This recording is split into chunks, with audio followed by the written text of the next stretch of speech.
Although many of you will have had your work experiences cancelled, internships cancelled, events that you were planning on going to cancelled, don't worry, because the internet is literally filled with an abundance of opportunities that you can do right now whilst we're in lockdown, whilst we have all this free time.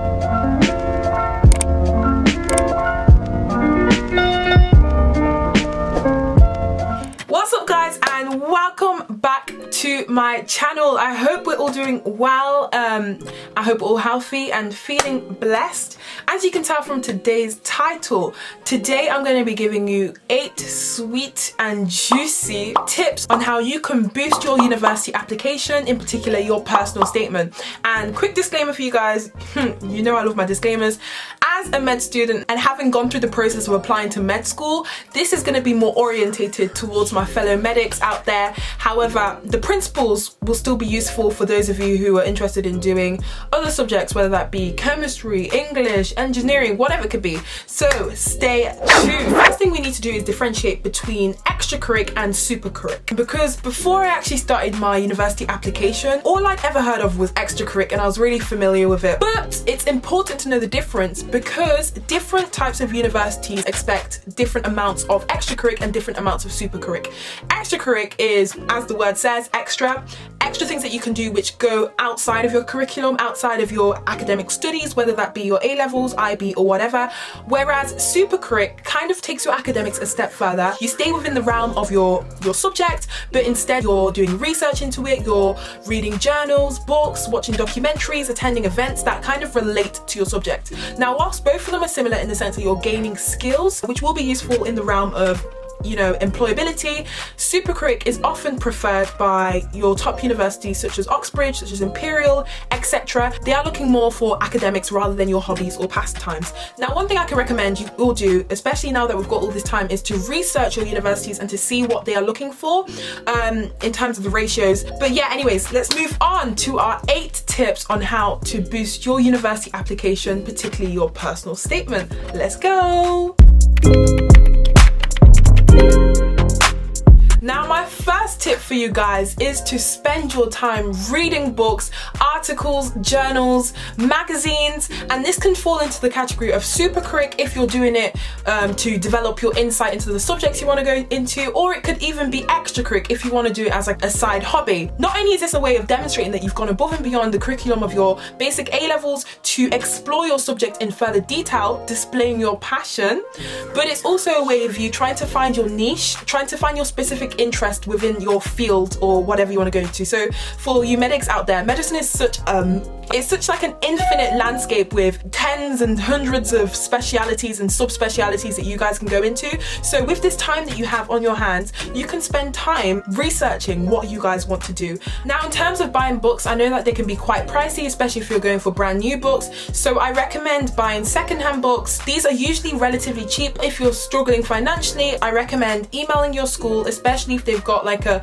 bursary program in place, to ask if they can finance you. Like, it's unlikely they'll say no as long as you provide like a good enough reason. But for you medics out there and people interested in like biomed or chemistry just in general, the books that I recommend is, number 1, A Very Short Introduction to Medical Ethics by Tony Hope, and I highly recommend, especially for people interested in doing medicine. Not only is it interesting concepts, but also it'll help you in your interview questions when you're presented with ethical scenarios. The second book is this book, Why We Sleep by Matthew Walker. This is quite an interesting book because it takes something so simple and overlooked, such as sleeping, and it explores it on such a scientific and biological level, and there are such interesting case studies in this. The next one is a book that I was actually given for my reading list before I started university, and that is The Epigenetic Revolution by Nessa Carey. I can't pronounce it. Yeah, guys, you can tell how bad this book is. The next one is Better by Atul Gawande. He does incredible books. These tend to be more story-based rather than heavily scientific, so these are definitely entertaining, and you can gain a lot of skills and insight into the medical sphere through his books. The next one is This Is Gonna Hurt by Adam Kay. Everyone has heard about this. An incredible book, hilarious at times. Now, the final book. This one's a dangerous book, and guys, if I have time later on, I'll tell you a story time, because this is the book and the only book that I mentioned on my personal statement. Guys, just look how thick this book is. Did I finish the book? Nope. Was I asked about the book in my interview? Yep. Several times. And it explores kind of the pharmaceutical industry and how like a lot of companies, big pharma companies, tend to withhold data about whether their drugs are really effective or not. It gets you to look at the world of science and evidence-based medicine and practice in a completely different way. 450 pages long. Guys, this book is hench. So in terms of articles, you can find many free articles on the internet. I recommend reading the Guardian Science page. The BMJ have a student version, the Lancet and the British Journal of General Practice. And the final one I recommend is New Scientist. Again, you have to pay for a subscription, but the articles and magazines that they release are incredibly interesting. Now, the second point is similar to the first point, but it's for you guys like myself who don't really like reading. What?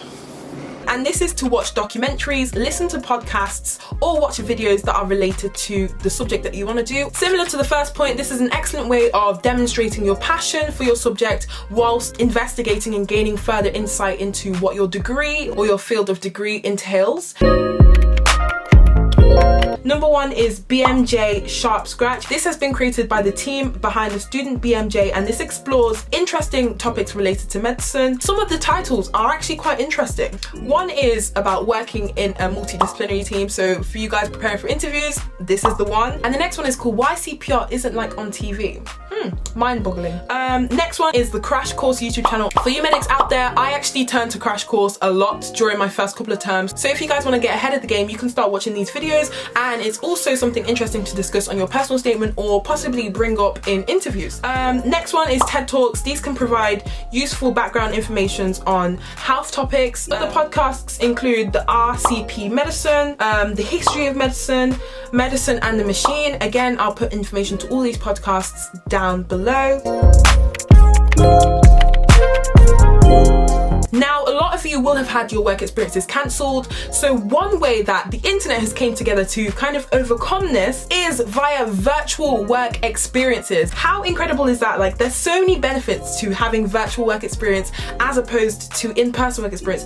Number one, a lot of them don't have an application process. Number two, there's a lot more flexibility because, you know, you do it from the comfort of your own home, meaning less stress. And number three, you're saving money. You're saving money, guys. If I could only tell you about how much money I spent on transport going to my work experiences. We're going to be interviewed, so for my medics out there, that's all of you. Your proactiveness will definitely shine through because you'll be able to discuss that even in the midst of a crisis, even in the midst of lockdown, you were still proactive and looking for opportunities on how to develop yourself, develop your insight into these fields.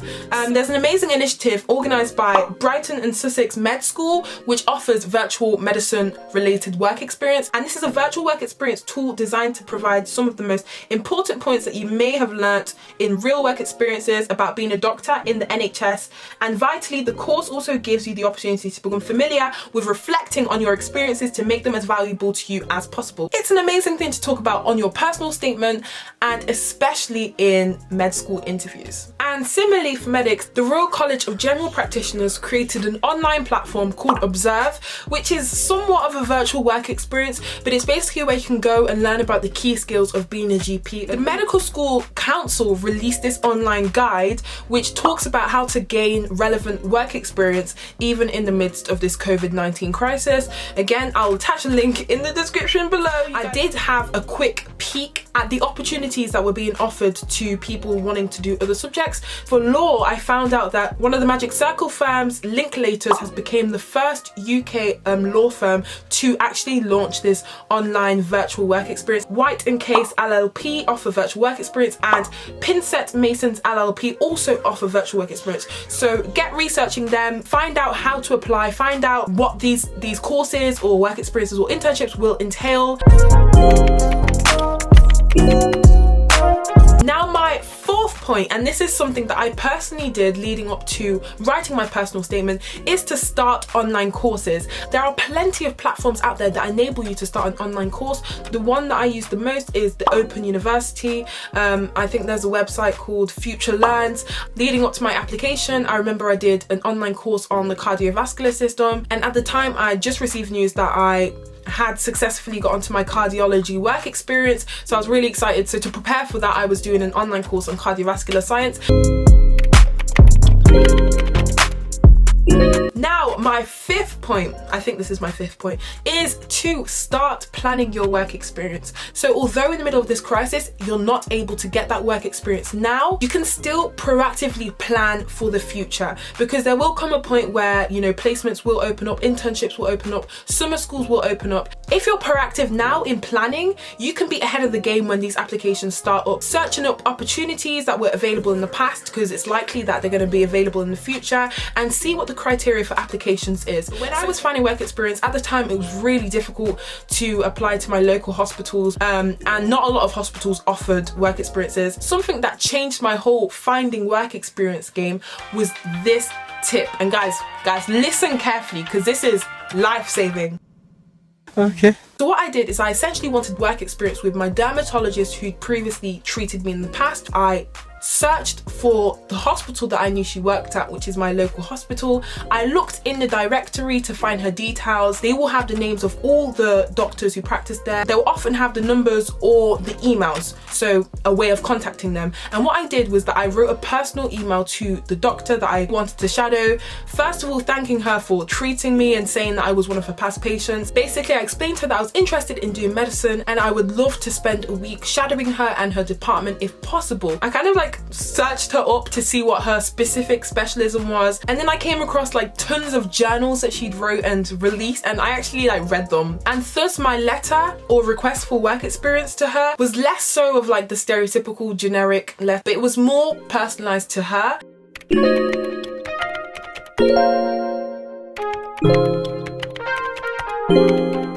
Do research into the speciality that you're, you know, remotely interested in, what you can do is look into the directory of your hospitals and try and find doctors who specialize in the specialty that you want to do. And after finding a couple of names, stick them into Google and see if any of them have released, you know, interesting pieces of research or articles that you can look at and use in your email if you want to request to do work experience with them.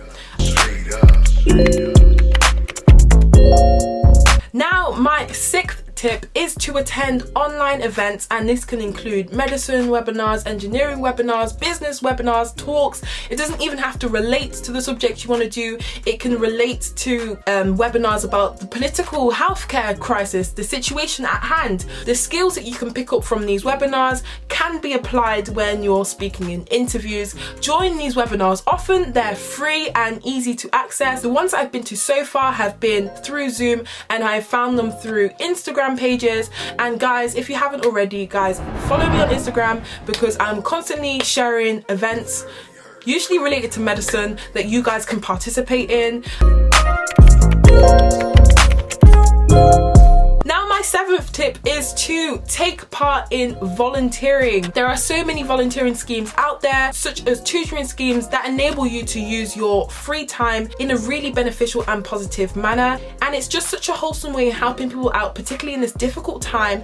And thinking about our application to university, it is something that you can mention as extracurric in your personal statement. And the way that you can do that is by relating the skills that you have learnt via these volunteering, such as time management, perseverance, such as communication, interpersonal skills, and applying them to the degree that you want to do. So many of you watching this video will probably be in year 12, thinking about writing your personal statement over this summer. So many of you will have completed your GCSEs.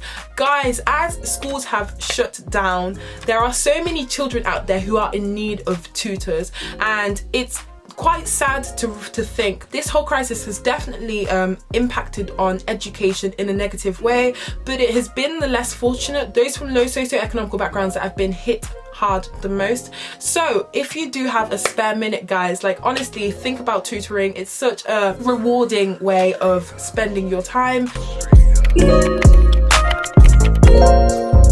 Now, my last tip is quite an interesting one, and this is to explore the implications of this crisis, coronavirus, on your field of work or on the field that your degree resides in. So for you medics out there, this is definitely a big and relevant question, and you can expect to be asked about this in admissions tests, and in interviews. You can expect to be asked what is the implications, what are the effects of coronavirus on the capacity of the NHS, what are the ethical implications of COVID-19. And similarly, I was talking to one of my friends who does economics and management here at Oxford. Why am I saying here like I'm there? But she was talking to me about how they've been set a project to discuss the impact of coronavirus on businesses. And as I was saying before, to make your application more competitive, you want to show that you've gone above and beyond in terms of doing research into your subject, gaining more insight into your subject. And this is the perfect angle to do it from. So guys, they were my 8 tips on how you can, during this pandemic, during Miss Rona, during Chronicles, you can boost your university application and personal statement from the comfort of your own home, guys. Like literally, like guys, get off Netflix, get off it, get off Netflix, get off the TL. Like guys, come on man, we want to leave this period of lockdown bigger and better, more enthusiastic, more curious than ever, guys. Don't let this period kind of dampen your productivity, your passion, your drive. Make sure you click that subscribe button for those of you who are new to my channel, and make sure you like this video. It's the only way I can tell whether you guys are liking the content I'm creating. And yes, see you guys in the next one. Bye.